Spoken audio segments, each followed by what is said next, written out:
The moment that made me question everything and what I wish I knew then. When I was a sophomore in high school, I took an IQ test, and let's just say it didn't go as planned. I thought this test was going to confirm everything that I had believed about myself, which was that I was smart. Instead, I ended up with a number that made me feel like a total fraud. So, to paint the scene a little more clearly, I was hoping to get into governor school. I was a sophomore in high school, and I needed an IQ test. I signed up with my school counselor, scheduled a date, went in for the test, and he was obviously busy, had a lot of things going on. So he pulled out the test, quickly went through the instructions, put a timer in front of me, and then left. And I started to panic about, the best process for taking the test, whether or not I should take my time or skip the ones that I'm not sure about. And so I really got in my head and just really just blew it. When he came back, he looked at my test and was like, "Is that all that you've gotten done?" And, I was mortified and just said, "Can you please let me redo it?" And he was like, "No, you can't redo an IQ test for a year." So I sat there painfully as he scored my test, and it was a 56.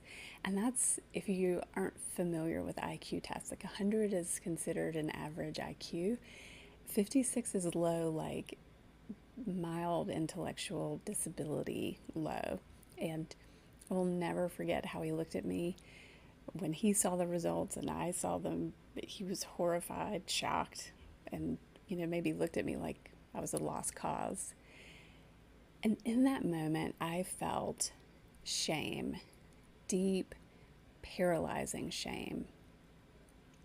Brene Brown, which is one of my favorite authors and a social scientist researcher, she says shame thrives on secrecy, silence, and judgment. Here's the thing, that number didn't define me. It didn't change all the other things that, or it shouldn't have changed all the other bits of evidence I had that would prove that I was intelligent.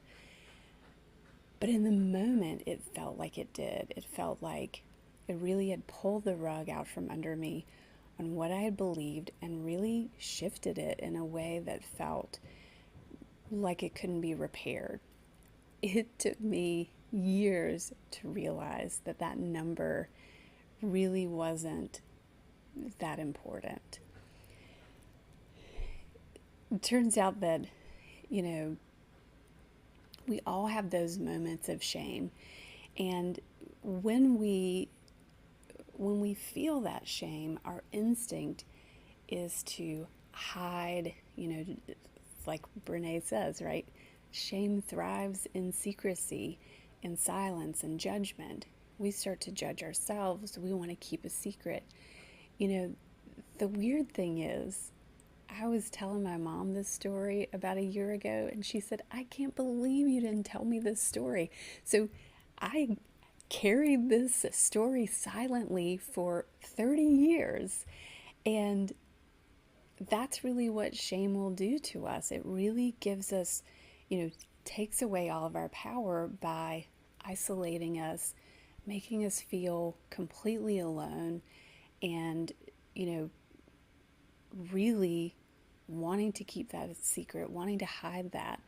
And maybe you've had a moment like that too. Maybe it wasn't a test score, but it was a rejection, a failure, a comment from somebody that you respected. Something that just made me think, maybe I'm not enough, or maybe I'm not who I thought I was. But let me tell you what I wish I knew back then. Shame thrives on secrecy, silence, and judgment. The antidote is connection and sharing. So what if instead of believing that moment meant that I wasn't enough, What if instead I had talked to someone about it? What if I had asked for perspective and, sought guidance, or even just said out loud, this test made me feel stupid and I don't know what to do with that? Instead of carrying it, I could have moved through it. So if you're carrying a moment of shame, something that made you question yourself, I want you to do something today. Don't put it off, right? Take that action now. Talk to somebody that you trust about it. Let it out. Let, the light shine on that shame and dissolve it. Number two, challenge the story that you're telling yourself, because it's probably not the full truth. In my scenario, I made a mistake, I goofed, I had an off day, whatever it is that is more of the truth. I got an awful score on my IQ test. And, that's okay. That doesn't tell my full story. And so remembering that is part of that bigger picture of getting out of the muck or the quicksand of shame. The third thing that I want you to do is remind yourself that failure, mistakes, and even bad test scores are part of a bigger journey. They're not the end of the story. They're just a dot on the map, a point along the way that it just is what it is, right? Your worth is not tied to a single moment, a single number, a single failure.